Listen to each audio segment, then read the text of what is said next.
Good morning, students. How are you? I hope you all are fine and doing your study well. Today we will start chapter number 8. The name of chapter number 8 is flowchart and algorithm. Some topics we will cover in this chapter. So like the algorithm, the flowcharts, standard flowchart symbol and the function. First is the algorithm. What is algorithm? Every activity which you are doing in daily life is processed by some steps. The steps are should be in sequence. Like you want to prepare a cup of tea. So first step is take a utensil, add some water, then next step add some tea leaves and sugar, wait for some time, then add milk, your tea will be prepared. So जितनी भी आपकी activities होती हैं इन daily life वो किसी step एक sequence of step में process करती हैं. आपको कोई भी एक्टिविटी परफॉर्म करने के लिए एक कुछ सीक्वेंस ऑफ स्टेप्स को फॉलो करना होता है जिसे हम बोलते हैं एल्गोरिथम. द फ्लो चार्ट क्या है? It is a pictorial representation of problem solving, solution of any problem. अब कोई प्रॉब्लम है उसका सोल्यूशन है, ग्राफिकल रिप्रेजेंटेशन होता है इस प्रॉब्लम को या एक्टिविटी को कैसे परफॉर्म करना है. सेम आपकी एल्गोरिथम है, कुछ स्टेप्स है जो रिटन है आपकी. लाइक फर्स्ट इज आपको आप प्रिपेयर होना है मॉर्निंग में. सो फर्स्ट आपका wish good morning. Next eat, brush your teeth. Next, take a bath. Then, wear your uniform and you are ready for your school. So all activities, जितनी भी activity होती हैं आप step by step करते हो. इसे algorithm बोलते हैं. And you can represent this activity in the form of graphical. Graphs में या diagram के through आप जो solution है उसे represent कर सकते हो जिसे हम बोलते हैं flow chart. There are some standard flowchart symbol which you will use to make diagram or to make flowcharts. Okay, students, let's start reading. Such as before making a phone call to our friend. Some steps are there. First, you should pick up the phone number diary. पहले आप phone number diary pickup करोगे या फिर phone में जो contact list है वो open करोगे. Look into it for your friend's number. Now search your friend's number in contact list of your phone. Third, note down the number on a paper. No need to note down if you are using a smartphone, but if you are using a landline phone, so you should write number on a paper. Fourth, go to the telephone and pick up the receiver. ये telephone जो आपके landline होते हैं उसके लिए steps हैं. Telephone तक गए और रिसीवर आपने उठाया. Fifth, press the button on the telephone dialing pad. Now dial the number of your friend. Six, wait for your friend to pick up the phone as the bell rings. Now wait कि आपका phone जो आपका friend है वो phone pick करे. And seventh, talk to your friend. But nowadays we are using smartphone. So what is the procedure? You firstly should pick up the phone. Okay, आपने phone उठाया. Look into for your friend's number. Open your contact list and search your friend's number. Now dial your friend's number and wait for your friend to pick up the phone. जब तक वो phone pick नहीं करता, wait and then talk to your friends. So when you are following some steps to perform an activity is called algorithm. जब किसी activity को perform करने के लिए कोई कुछ steps sequence of steps follow करते हो तो वो होती है हमारी algorithm. Okay, thus you need to follow a number of steps in appropriate manner. For example, you generally do not take bath before getting up from the bed. So you need to follow a systematic way to complete any task. These steps to solve a work on problem together are called algorithm in computer. जो आपको जितनी भी steps हैं वो एक appropriate manner में ही follow करनी है. Means कोई भी step आप आगे पीछे follow नहीं कर सकते हो. जैसे यहाँ पे एग्जाम्पल है, आप सो के उठे हो, आपको बात लेना होता है बट आप उठने से पहले तो बात नहीं ले सकते हो. So like that if you want to make a phone call, जब तक आप फ़ोन उठाओगे नहीं पहले ही नंबर डायल नहीं कर सकते हो। तो सारी स्टेप्स क्या है, वो एक अप्रोप्रिएट मैनर में होती हैं, one by one, firstly first step, then second, then third, like that. You can't perform fourth step at one and first step at fifth. तो वो एक अप्रोप्रिएट मैनर में फॉलो करनी जरूरी होती हैं। और इस सिस्टमेटिक वे को जब हम कंप्यूटर में किसी एक्टिविटी के लिए परफॉर्म करते हैं तो उसे हम बोलते हैं algorithm. Clear? Now next topic is the algorithm. A set of instructions is complete by a computer to achieve the specific result.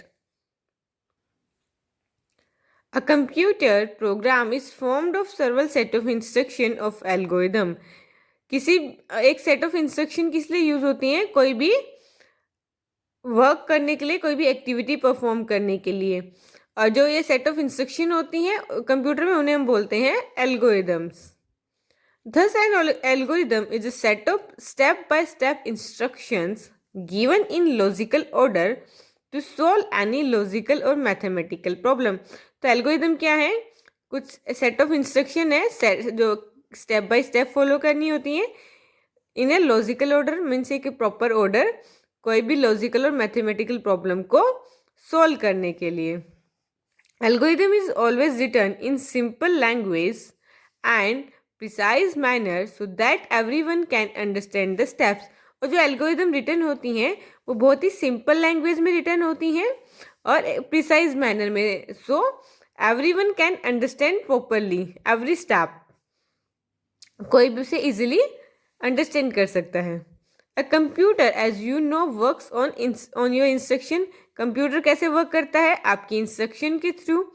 Till now you have given, next page, instructions to the computer through application software where the user just need to instruct the computer by clicking on the various commands, options, buttons.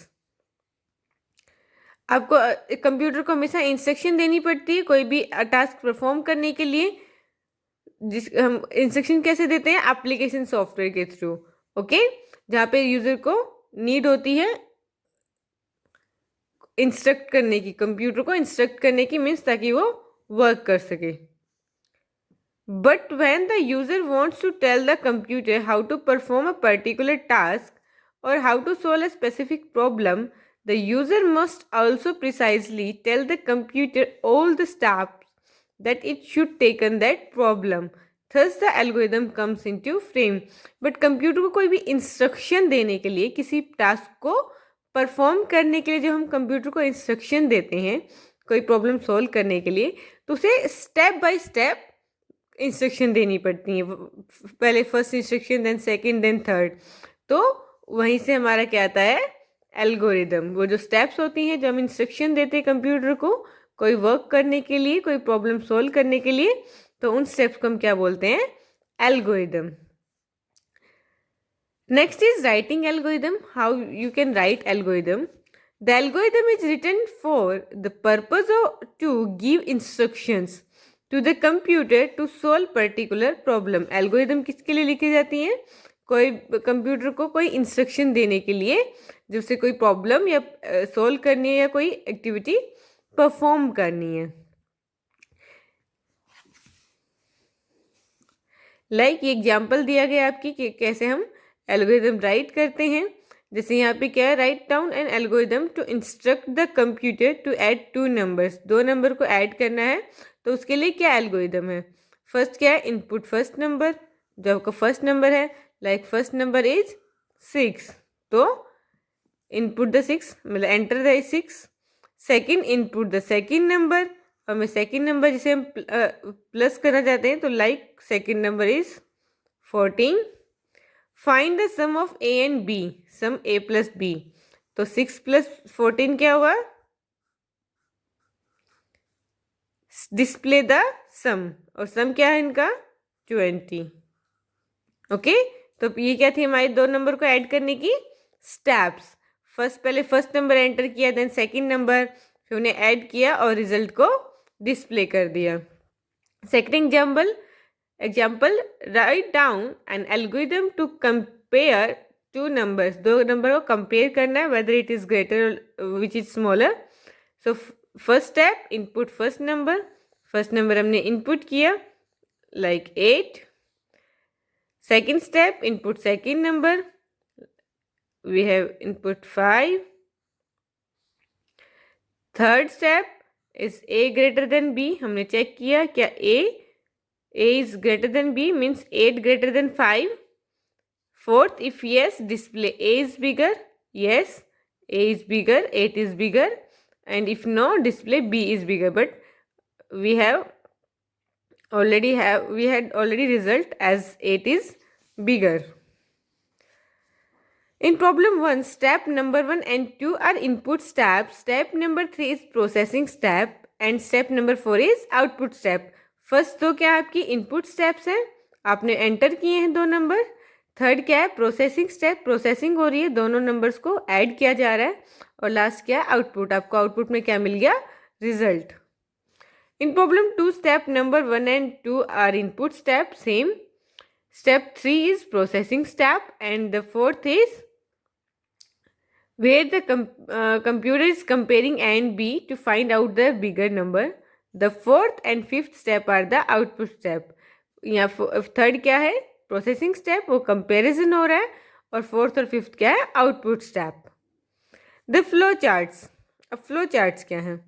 A flowchart is a graphical or pictorial representation of a problem-solving process in which steps are laid out in a logical order. Since it charts the flow of a program, it is called a flowchart.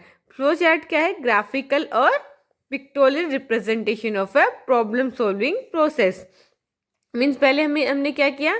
Steps write की, जिन्हें हम क्या बोलते हैं, algorithm. किसी problem को solve करने के लिए हमने ये स्टेप्स राइट कर लिए हैं. अब इन स्टेप्स को ग्राफिकल वे में रिप्रेजेंट जो करते हैं उसे हम बोलते हैं फ्लो चार्ट. अब इनको हम ग्राफिकल वे में रिप्रेजेंट करते हैं, और जो ग्राफिकल वे में रिप्रेजेंट करने के बाद जो चार्ट बनकर आता है वो होता है हमारा flow chart. In the flowchart technique, every operation, input, process, decision making, output, etc. is represented by drawing a specific geometrical shape. Flow chart जो टेक्निक है उसमें जो भी ऑपरेशन है कि आप कुछ इनपुट कर रहे हो, फिर जैसे 6 और 14 हमने इनपुट की, फिर प्रोसेसिंग हो रही है 6 + 14, देन हमने रिजल्ट डिस्प्ले किया. तो ये सारे जो प्रोसेस है, ऑपरेशंस हैं, वो ड्रॉ किए जाते हैं कुछ शेप्स के थ्रू, जियोमेट्रिकल शेप्स के थ्रू उन्हें हम ड्रॉ करते हैं. These symbol are connected by arrows to illustrate the sequence of operation. अब वो जितने भी सिंबल हैं वो कनेक्ट किए जाते हैं किसके थ्रू, एरोज के थ्रू, ताकि उनका एक फ्लो पता चल सके कि फर्स्ट स्टेप कौन सी है, सेकंड स्टेप कौन सी है. Okay students, next these are the symbols which we should use to make a flow chart. In symbols को use करके हम क्या करते हैं, flow chart बनाते हैं. in next class we will read about these symbols and next topic of our this chapter. For today it is enough. Your today's homework is to read 3 pages of chapter 8. Thank you.